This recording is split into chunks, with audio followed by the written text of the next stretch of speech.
Good morning, Guardians. Okay. Um, so we're doing some gunsmith bounties real fast, the calibrations. It's still Festival of the Lost. Elder Scrolls has still got the Festival of the Witch. I don't know what it's called.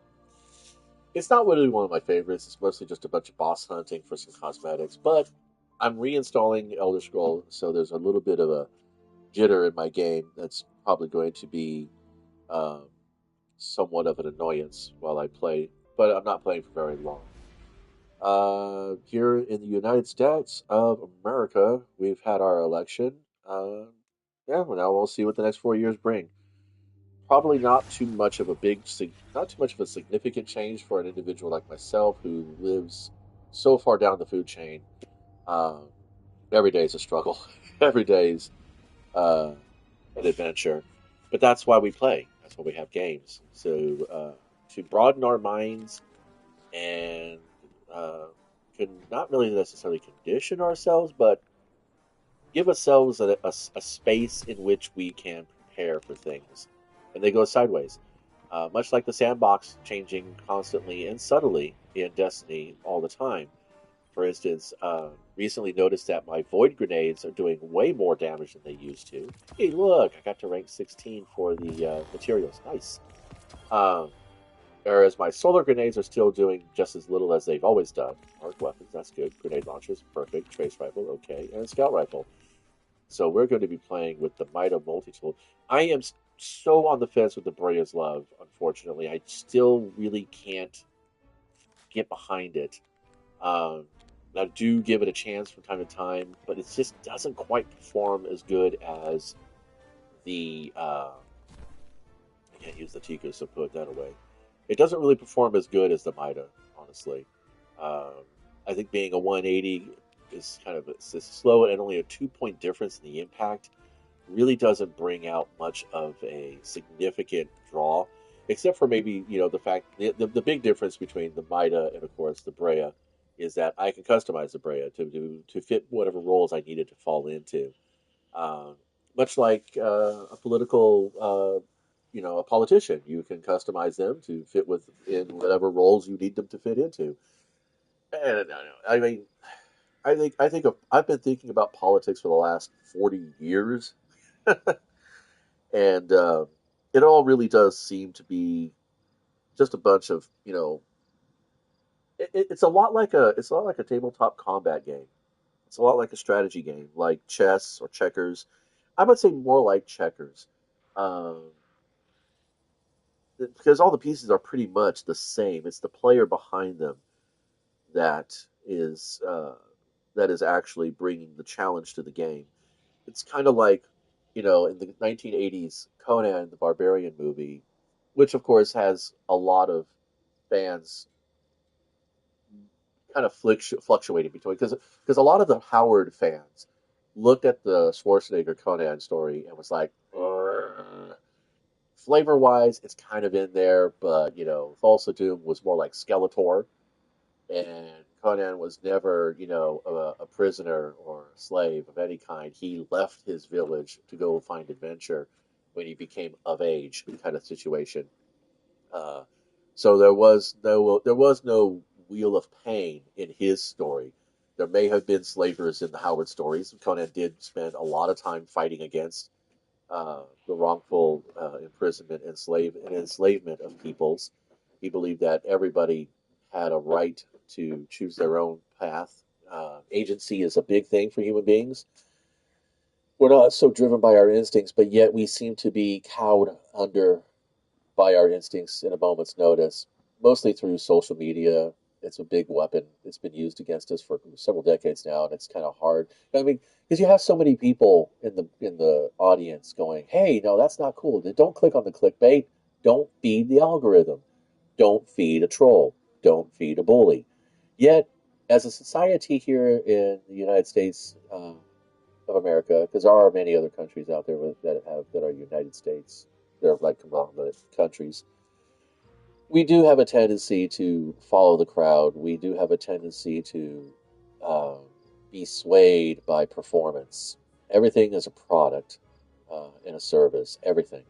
everything can be capitalized, everything can be monetized, everything can be weaponized, and it's going to be a challenge to go forward into the next decades, trying to remember that your political scientists call democracy the great experiment because it is. It's a scientific process. Unfortunately, as was rampant and since the scientific theory came about, people will want to sway the data to support their own claims. Uh, for a long time, that was what was happening in the early scientific community, and those individuals eventually were found out as better equipment became available, as higher education became more accessible, and that's the great gatekeeper. Is that we have to remind ourselves as citizens of any society, of any government, um, that especially claims to have its citizenry as part of the process.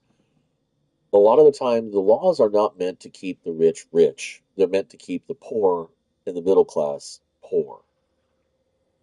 There is no more middle class. There is the rich and the poor. There are those who hold the resources and those who barely get by on subsistence um, efforts.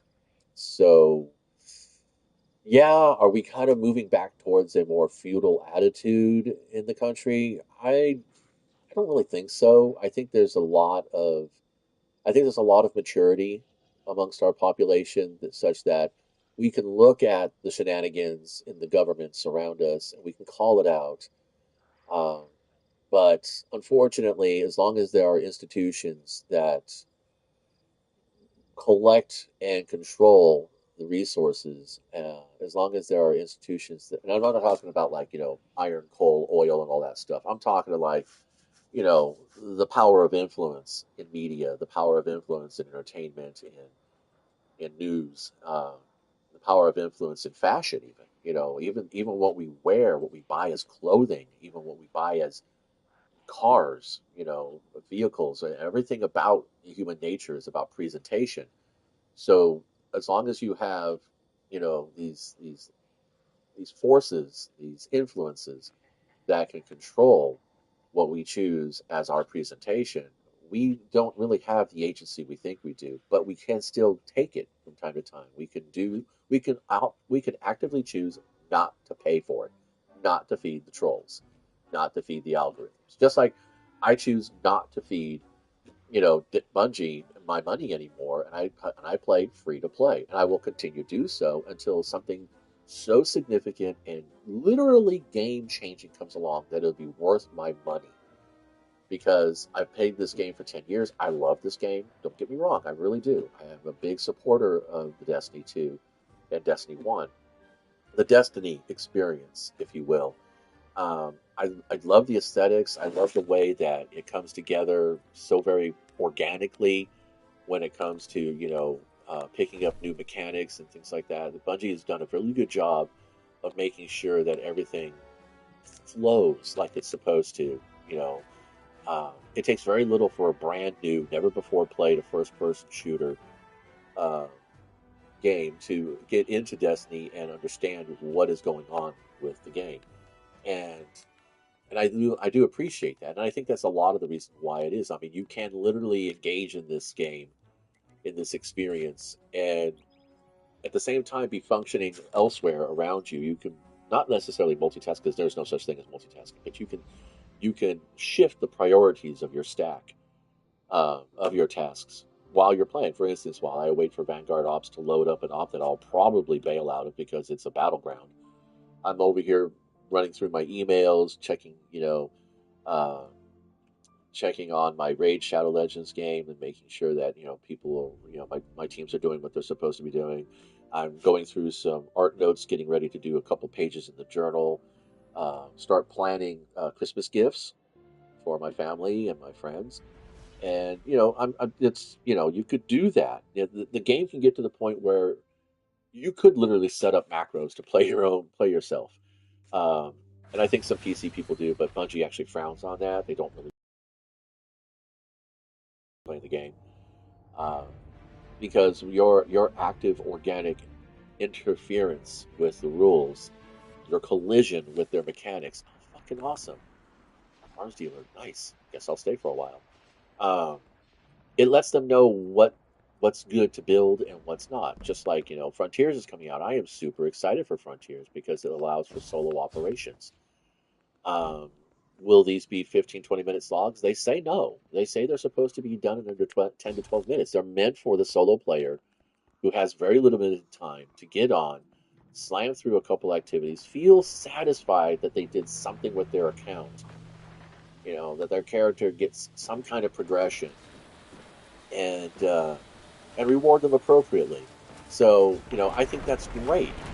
I think that, including a solo player experience into the game, apart from just doing open patrols into lost sectors and dungeons, is a really significant improvement.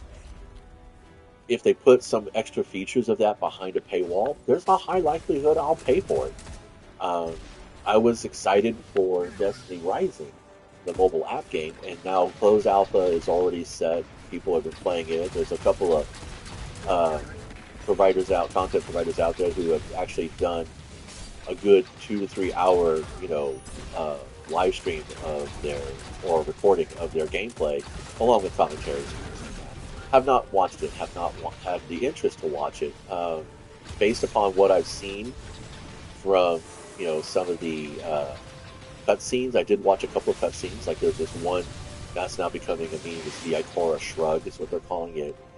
And I'm like, wow, dude, if that's really the graphics. And of course, they do have that little blurb at the bottom that says, oh, this is the alpha test. These are not final graphics or features.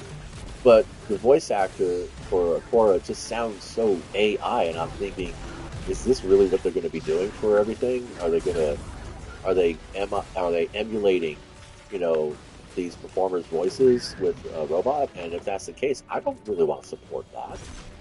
Um, I like knowing that creative people get a chance to make a little bit of an income because it's a struggle to be a creative in any market whatsoever.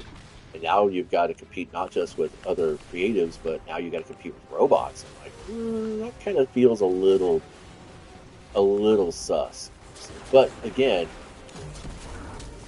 you know, you can make your voice known in so many ways, and the most effective way is just not put money on it.